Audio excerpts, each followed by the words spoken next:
At school, Kodaka was always mistaken for a delinquent. Even when he was just reading in the library, other students were too scared to come near him. They assumed he would beat them up if they got too close. As usual, once class was over, Kodaka headed to the neighbor's club room. When he opened the door, he saw Sana wearing a bald wig. Kodaka quickly shut the door and said he had walked into the wrong room. Sana ran after him and asked what he thought of her new look. She seemed confused and asked why he did not laugh.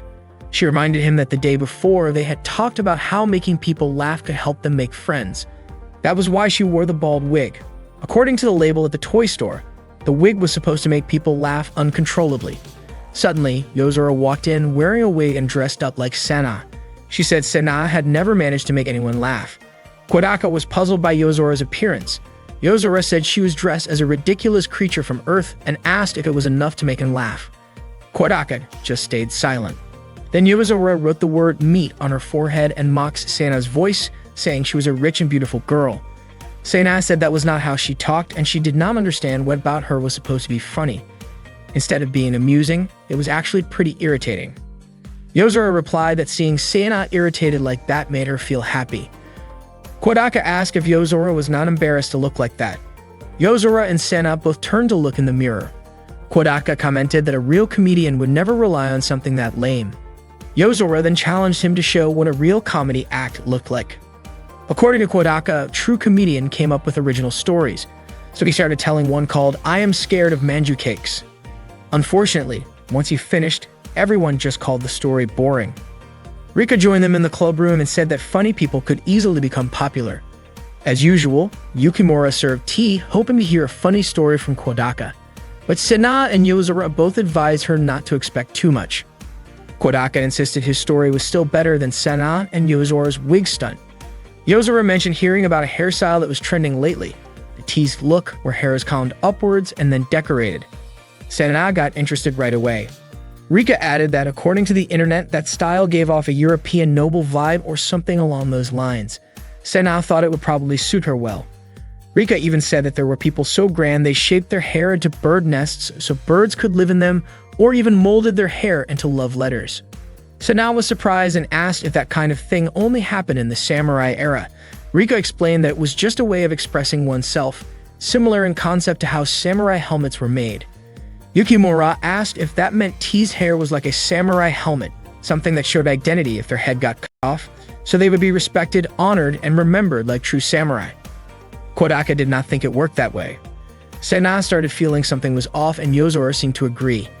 She said it would be hard for a group of people to style their hair that way, so it would be pointless for commoners to try it. According to Yozora, regular people would just stick to basic hairstyles used by lower social classes. She said she hoped to see the T's style in person someday. Rika said it was extremely rare to find someone who was born with a natural noble aura and a personality charming enough to pull off the T's look. Kodaka realized that Yozora and Rika were clearly trying to bait Sana, and it worked. Sana took the bait. She insisted that such a person did exist, and that she was the only one who truly pulled off a hairstyle like that. Yozora told her not to force it, especially since T's hair was notoriously hard to work with. Sana said she was not trying to force anything. She believed that no matter how complicated the hairstyle might be, nothing could outshine her divine aura. Kodaka could not understand why that particular fish always bit the bait so easily. Yozora said that if Sana really was forcing things, then she and Rika would immediately start backcombing her hair. Sana got ready to have her hairstyle changed by Yozora and Rika. Before they started, she asked them not to do anything weird. Yozora began brushing Sana's hair. Sana admitted that it felt kind of nice having another girl brush her hair. Rika commented that Sana's hair was smooth and soft and even the ends were not split. Just for that day, Yozora complimented Sana's hair. Sana responded by saying that Yozora's hair was beautiful too, and she added that Rika's hair was shiny and also pretty. Yozora then asked if Sana had any requests before they started teasing her hair. Sana asked for a hairstyle that popular girls would wear. Yozora started thinking about what was trendy and said, summer. Rika suggested adding elements that represented what people liked the most during summer, like incorporating beach waves with curly hair. Yozora agreed and even wanted to add a swirling water accent using rolled sausages. Rika wanted to give it a summer storm vibe by adding a few waves to the overall look. Rika then asked Sana what she thought about the idea, and Sana said it was not bad. Yozora suggested making a hill with a beach on top of it. Things got even more ridiculous when Rika proposed replacing the hair ribbons with a bikini, and Yozora went further by wanting to add watermelon and fireworks. Sana was shocked when she realized they seriously wanted to include a watermelon, a bikini, and even yakisoba in her hair. She started to panic, but Yozora and Rika told her to stay still. Yukimura quickly went to get the watermelon, the bikini, and the yakisoba.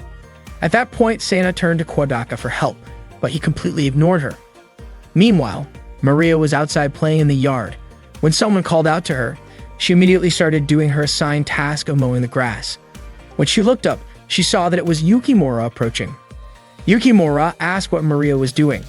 Maria said she was cleaning the yard as a punishment for slacking off earlier. Yukimura was there because Sana had asked her to get something. Maria assumed it was probably something related to summer. She handed over a few bugs she had managed to catch. Back in the club room, Yozora and Rika finally finished creating a new hairstyle for Sana. Yozora called her the fiercely backcombed Storm Queen, the most popular girl in A Midsummer Night's Dream. The hairstyle was so outrageous that it even felt heavy on her head. Kodaka thought the two of them were being way too cruel. Yozora and Rika insisted that the hairstyle looked great and made Sana seem elegant. Sana asked if it really suited her. Yukimura said it definitely did. It was not only elegant, but also deeply moving. Yozora even admitted to feeling jealous and said she should have backcombed it herself before cutting her own hair. Sana then asked Kodaka what he thought. Kodaka told her the hairstyle really suited her.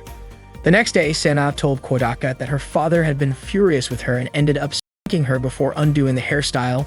Later on, when they were in the club room, Rika and Yozora apologized to Sana for going too far. Sana was still upset and stormed off. Yozora felt like the club activities were not going very well. While at the library, Kodaka received a message from Sana asking why he was not in the club room. Kodaka replied and told her that he was studying for the exams.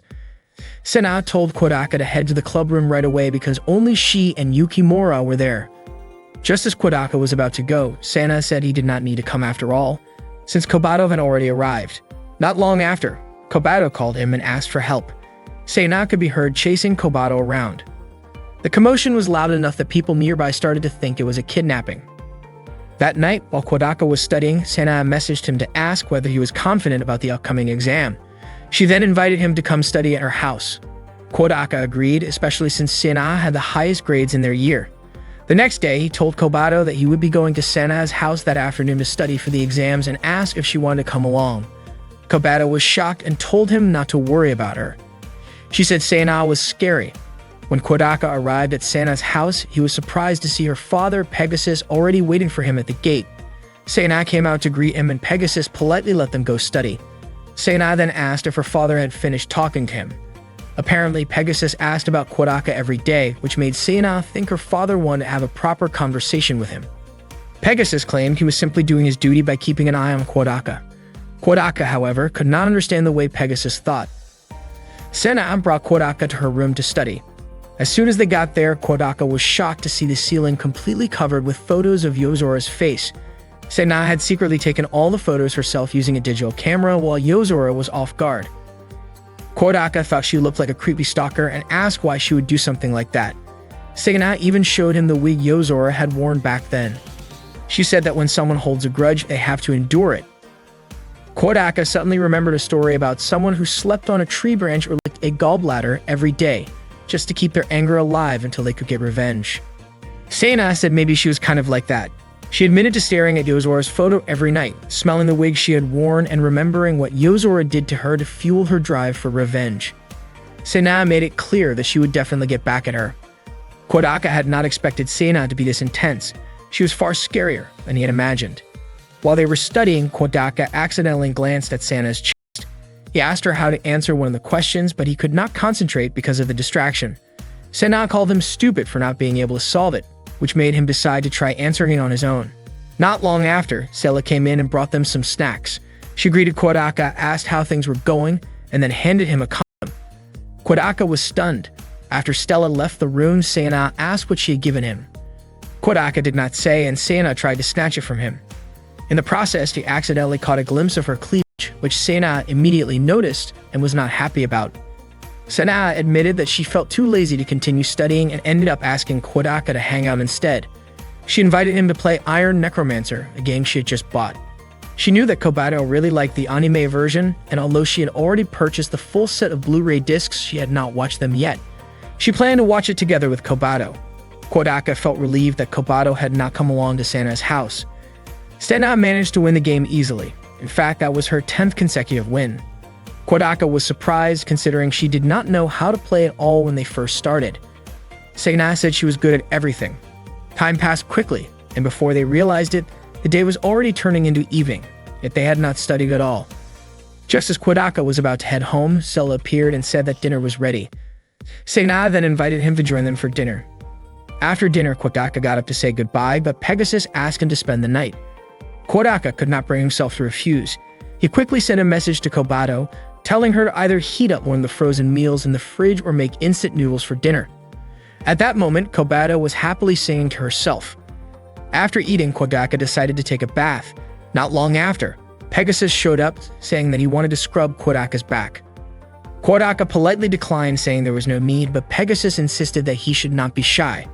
Pegasus shared that back when Hayato was still around, he used to take the initiative to lather up the soap and sit behind him. As he scrubbed Kodaka's back, Pegasus asked how it felt. Kodaka said it felt just right. That moment reminded Pegasus of the first time he and Hayato been together. Pegasus then brought up the fact that Sana had come home from school the day before with fried squid and yakisoba in her hair. He asked if Sana was often picked on at school. Sana had told him that hairstyle suited her best, and in the end, Pegasus had given her a punishment. Pegasus also noticed that such a hairstyle did not exist, which confused him, especially since Sana usually held herself with pride. He started to worry, but Sana told him she had done it by her own choice. Kodaka asked whether Pegasus had seen the state of Sana's room recently. It turned out that Sana had not allowed Pegasus near her room since she started high school, and he thought that was normal. Kodaka wanted to say that it seemed like Sana was turning into a pervy stalker-type girl, but he knew he could never say something like that out loud. Instead, he told Pegasus that Sana had never been bullied by her classmates. Kodaka also promised that he would protect Sana if anyone ever tried to mess with her. Pegasus said he would entrust Sana to Kodaka, though it felt like there was a deeper meaning behind his words. At that moment, Kodaka still did not realize he was already caught in a situation he would not be able to walk away from. That night, before falling asleep, Sana, as usual, imagined Yozora's face while kissing Yozora's wig as a way to fuel her feelings of revenge. That day, as usual, Kodaka headed to the neighbor's clubroom after class. He was surprised to see a girl he didn't recognize. When she greeted him, he finally realized it was Rika. She had let her hair down and wasn't wearing her glasses. Kodaka asked about her glasses, and Rika explained that she just wanted to change things up a bit and see if people viewed her differently without them. When Kodaka asked if she was wearing contact lenses, Rika told him that her glasses had always been fake. She didn't actually have any vision problems and only wore them as a fashion choice. Kodaka never expected Rika to talk about fashion at all. She then asked what he thought of her current look. Kodaka felt like she had transformed like a wildflower blooming on a hillside. If he had to choose, he would say her look without glasses matched his taste more. Without realizing it, Kodaka had accidentally said those thoughts out loud. Rika immediately blushed. Yozora, clearly annoyed, stomped on Kodaka's foot. Sana and Yukimura didn't look too happy either. Meanwhile, Rika laughed at Kodaka's reaction. Rika hadn't expected Kodaka to think of her that way, and then, in her usual bold manner, she invited him to do something inappropriate with her. Kodaka flatly rejected the idea. Rika quickly apologized, realizing that what she said had been rude. She then tried to rephrase her words more politely, but the soft tone still ended up suggesting the same thing. Kodaka sighed and asked why it had to be Rika, of all people, who acted like that. Rika was shocked by how disappointed he sounded. It nearly brought her to tears. Kodaka ignored her and chose to focus on studying instead. Rika couldn't believe how heartless he was, completely disregarding her hurt feelings, but strangely, that coldness only seemed to excite her more. Deciding she needed a break from reality, she thought it might be best to escape into the two-dimensional world. Rika asked Sana for permission to use her TV so she could watch an anime she had just bought. The anime was titled Gay Game Club. Yozora immediately smacked Rika in the face and demanded to know what kind of inappropriate material she was planning to watch in the clubroom. Rika insisted it wasn't anything indecent. She explained that although the show was based on a romantic game between men, the adult scenes had been removed in the anime adaptation, making it suitable even for kids. While it did have a few sensual moments on screen, she said it was still safe for all ages. Yozora, unconvinced, asked who would even care about that. Rika replied that she cared and even showed Yozora that the disc had no 17+ rating on it. Yozora argued that even without the label, the title and cover alone were already suspicious. Rika countered that things shouldn't be judged just by appearances. Kodaka agreed with Rika. He said that before criticizing something, it's better to take a closer look at what's inside. Judging based only on appearances could really hurt someone. Rika was touched and said that Kodaka was amazing. She invited Yozora to watch the anime with her, explaining that the scenes had been re-edited and some new ones were added, so even first-time viewers could easily follow the story. In the end, everyone ended up watching the anime together. The first scene featured Koyomi inviting Fumio to try out a Gaiden game. At first, Fumio wasn't interested, but after watching a bit, he changed his mind and decided to give it a try. Fumio's friends were shocked that their game hadn't sold a single copy. However, Fumio got upset and hit one of them, saying that sales numbers didn't matter to him. The climax came when an antagonist tried to destroy the Gaiden club, and Koyomi refused to let that happen. He stood his ground, ready to protect the club. The ending was unexpectedly emotional, with Koyomi declaring that even if the whole world turned against him, he would always protect Fumio. To everyone's surprise, both Sena and Yozora ended up in tears because of the anime's touching story. Rika asked Yozora what she thought of it, and Yozora admitted that it was actually pretty good. But just as the credits were about to roll, an unexpected twist came. Koyomi and Fumio shared a kiss. That scene left everyone stunned. Without realizing it, 2 hours had already passed. Yukimura commented that the show was surprisingly good. Yozora then asked Rika why Koyomi and Fumio kissed at the end. Rika explained that once the two characters had truly understood each other's feelings, it was only natural for them to share a kiss. Yozora was puzzled, especially since Koyomi and Fumio were just friends. According to Rika, it was simply because Koyomi and Fumio were human. Yozora questioned whether it was normal to do such things with a friend, but Rika didn't think it was strange at all. She said that when emotions come into play, it's only natural for the body to follow, even if it's between friends or even between two guys. So if they genuinely liked each other, it would make sense for them to just kiss and even do intimate things, because, as Rika put it, that's just nature taking its course. Kodaka responded that it wasn't okay to casually bring up guys doing things together as if it were totally normal. That made Yozora realize for the first time that even friends could kiss. She immediately turned to look at Kodaka. Yozora admitted that she had misunderstood the anime. Rika asked if that meant Yozora's interest in homo content had finally been awakened. Yozora quickly denied it, saying she only thought the club's homo-themed game anime wasn't bad. Rika was excited to hear that someone actually enjoyed it. Yozora even told Rika not to hesitate to show her other similar anime if she had any. Rika was thrilled to have finally found someone who shared her taste, but she reminded herself not to mess things up in a moment like that. Stena, however, thought the anime wasn't suitable for all ages. She was confused by the fact that Yozora had once called her gal games perverted and disgusting, yet seemed to accept the homo-themed anime from Rika without hesitation. Yozora told Sana not to compare a story about male friendship to some dumb game focused on poking and prodding women. That really got on Sana's nerves. She felt insulted that Yozora had dissed her gal game. Yozora then asked if Sana had the guts to read aloud the scene she was playing. She pointed out how inappropriate the dialogue was and claimed that she herself could read any scene from the Homo Club anime because, in her opinion, it was a piece of high art. Sena challenged her to do it. Yozora read one of the scenes out loud, and the dialogue turned out to be surprisingly well written. Sena flipped through to find another one, but they all still sounded impressive. Kodaka couldn't believe Yozora actually remembered every line of the scenes. Yozora said it was Sena's turn now. If there was really nothing embarrassing in her gal game, then she should have no problem reading a scene aloud. Sena went quiet, but Yozora kept pushing her. Eventually, Sena gave in and agreed to read it just like Yozora did. She read the gal game scene in a low voice and hesitated when she came across inappropriate words. Yozora urged her to read it loudly, clearly, and with emotion.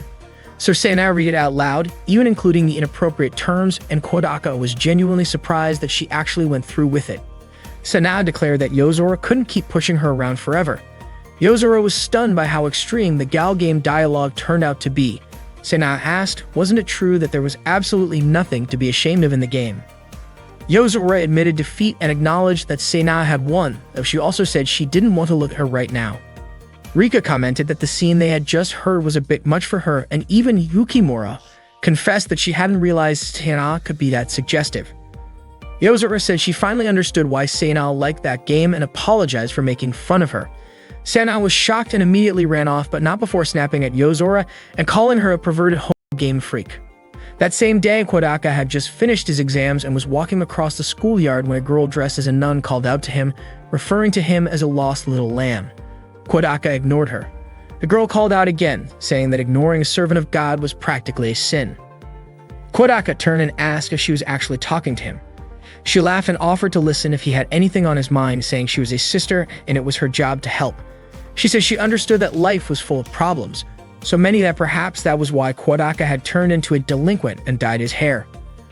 Kodaka clarified that his hair was naturally that color. She apologized for stopping him, but told him that if he ever needed someone to talk to, he should feel free to come to the counseling room. The girl introduced herself as Kate and told Kodaka to call her either big sister or mom. Suddenly, Maria shouted out and called Kodaka her big brother, then ran up and hugged him. Kodaka asked if Maria knew Kate. Maria was shocked and screamed, asking why the old hag was talking with Kodaka. Kate got annoyed and immediately tugged Maria's ear for calling her an old lady. It turned out that Kate was Maria's older sister, and she ordered Maria to call her beloved big sister. Maria, clearly in pain, apologized and Kate let her go. Kate assumed that the guy in front of her was Kodaka. She mentioned that she had heard a lot about him from Maria. She also introduced herself again as Maria's older sister. Just as Kodaka had seen, she admitted that Maria was a pretty clueless little sister, but she thanked him for taking care of her. Maria then said that Kodaka would always be her big brother whether Kate asked him to or not, and walked away. Kate yelled at Maria to do her job properly, but Maria loudly shouted back that she didn't want to. Kate was confused by how her little sister could be that clueless, but she was still grateful to Kodaka and the other members of the neighbors' club. Maria had been a lot more cheerful ever since she became the club's advisor. Kodaka said he had always thought Maria was naturally that cheerful. Kate explained that the only thing Maria ever really did was study. Her self-confidence was sky-high and she looked down on others. Things got even worse after she skipped grades. That's why Kate was thankful to Kodaka and to Maria's little vampire sister for being there. She also expressed gratitude to Yozora, who had pushed Maria out of her shell without giving her a chance to talk back. According to Kate, Yozora was the only person Maria couldn't manipulate.